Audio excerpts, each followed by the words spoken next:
What a busy past few days it's been for Pope Francis. The Holy Father elected new cardinals, created a new Vatican office, and was visited by Pope Emeritus Benedict XVI. To help us break it all down, we're joined by Maureen Ferguson and Dr. Moschella. It's good to have both of you with us. It was a flurry of activity at the Vatican. What do you think of the new batch of cardinals, Melissa?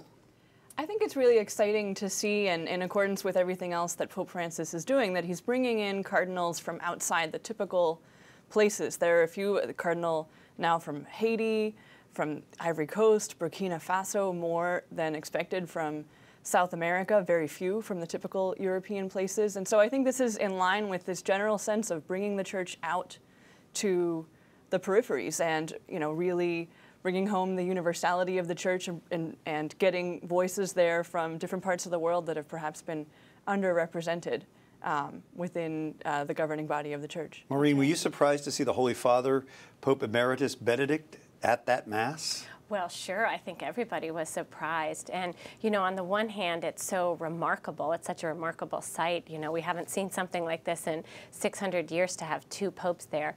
But, and it's fun to comment on, but really, we just have one pope. Pope Benedict, of course, is retired and has no authority. So he was there, you know, representing the continuity. And, you know, it was great to see him there, sort of like a beloved uncle.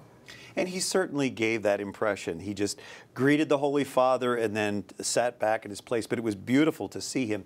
So Pope Francis has now tried to streamline the Vatican finances. He's appointed Cardinal Pell from Australia to head that. That would mean that Vatican departments are subject to audits. Do you think that's a good thing? I think it's a fantastic idea, moving the church in the direction of greater transparency there, and also a way of reforming governance in general. That there are things in the church that are settled, you know, matters of doctrine, matters of dogma, matters of fidelity to the teachings of Christ.